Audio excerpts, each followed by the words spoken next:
Synopsis, a definition. How to drive an author mad in 2 pages or less. Welcome to Not Safe for Words. I'm your host, Crystal L. Kirkham, multi-genre author, editor, and cover designer. I'm here to give you insight into the world of publishing and to help you avoid the mistakes that others have made. So stick around, you're in for one hell of a ride where I don't curb the curses. I'm often talking about things that scare authors, but the word synopsis sends most of us trembling into a corner. Well, it kind of does that to me. No matter how many times I think I've finally gotten a good grasp on the concept of writing a synopsis, when I go and do it again, I'm terrified I'm going to fuck it up. Maybe it's because I've seen so many people write a synopsis so horribly wrong that sometimes I'm surprised they ever get an acceptance letter. For the few of you who are not familiar with the term, synopsis is a summary of your entire novel in what is generally 2 pages or less. If you can get it to a page, that's absolutely fucking ideal. It's kind of the scariest part of writing a synopsis. How do you compress an entire novel that may be 70, 80, 100,000 words or more into 2 pages or less and still make it sound interesting? Therein lies the challenge. Well, when it comes to fucking up the synopsis, let's start with the biggest mistake I've ever seen. A synopsis really is a full breakdown of your novel from beginning to end. It's not leaving the reader questioning, well, what happens next? That's your blurb. We'll get to that another time. A synopsis covers the full story. We want to know not just what's going to happen, but where the big turning points are and how the thing fucking ends. That's how editors and agents decide if the story might actually be worth their time. They get those first 3 chapters, which is to judge your writing and whether or not it draws their interest. That synopsis also tells them whether or not the story continues in a logical manner that they like. There is a lot of advice out there on how to write a synopsis. And some of it's really fucking good. Some of it makes me go, but how? So I guess when it comes to this advice, like any advice, take what works for you. And I'm going to tell you what really worked for me. And this was advice given to me by one of the very first editors I ever worked with. And she told me that when you're writing a synopsis, take your plot, put it in a point form, and then rewrite it to make it sound nice. Put it in your voice. Make it interesting. And most of all, make that plot the central character of your synopsis. Because writing a synopsis is very much the same as writing your story. You still want to draw the reader in. It's just going to be a little bit more technical than what a lot of authors are used to writing. Unless, of course, you have a background in technical writing. It is your plot in a nutshell. And you're not going to vary off on any of your subplots unless they're critically important to the main plot. You can ignore most of those. Really, what the reader wants to know is what actually happens in your book. What are the major points that need to be covered? Who are the main players? And why should I be interested in any of this? That's it. That's the big secret to writing a decent synopsis. Why should I be interested, and what are the basic points? Now, of course, part of this is knowing the focus of your story. If you don't know what the focus of your story really is, or who the truly main character is, and I'm speaking about this from personal experience in this case, your synopsis is going to fall a little flat and agents are going to go, well, that's not the story I was fucking expecting. So make sure you know. You're not putting in all the details. We don't care who your characters fifth ant twice removed was, unless they play a critical role in moving the plot forward.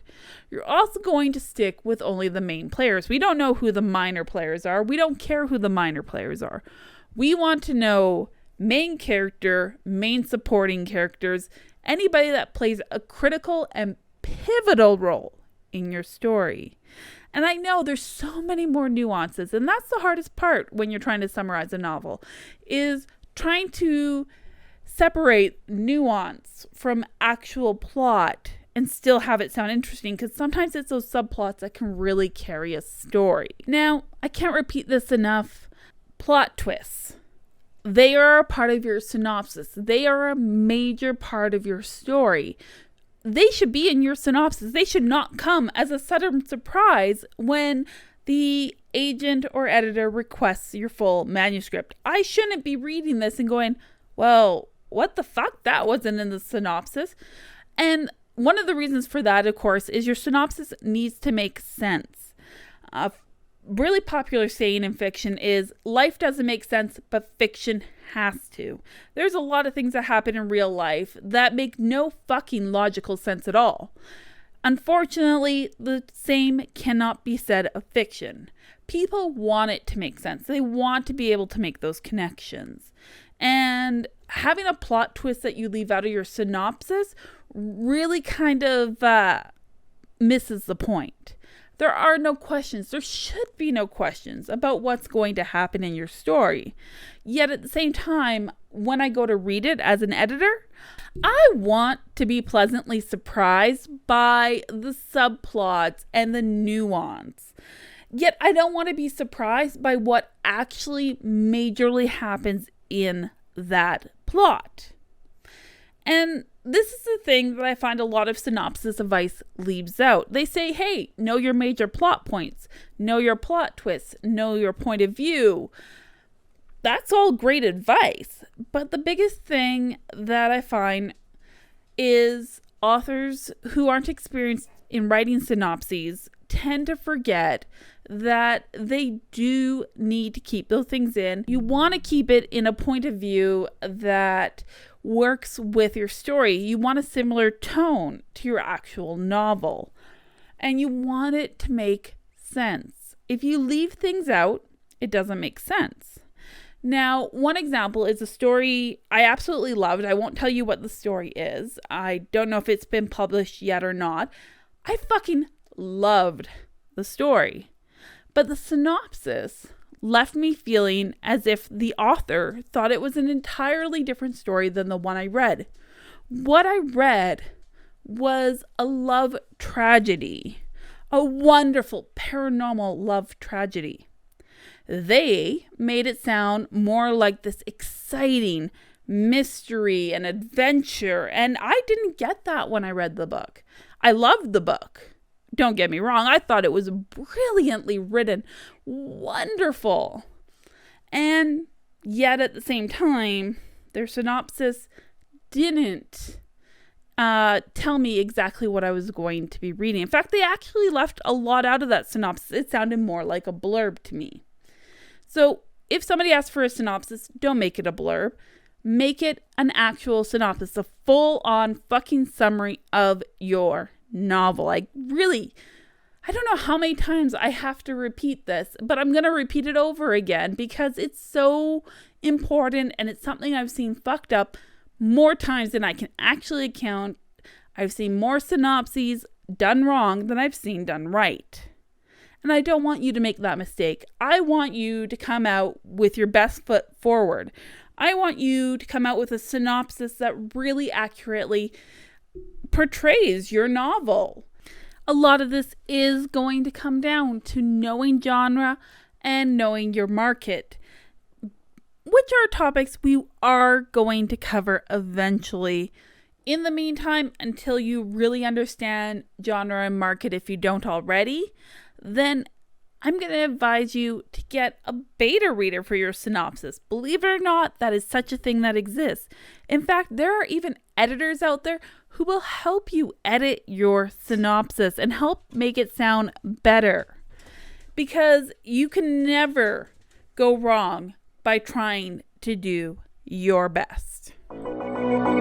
This has been another episode of Not Safe for Words. I hope you found some useful advice here today. If you have feedback on this or any other episode, tweet me or leave a voicemail on Anchor FM. Don't forget to join me next time for more publishing and writing insights. Thanks for listening.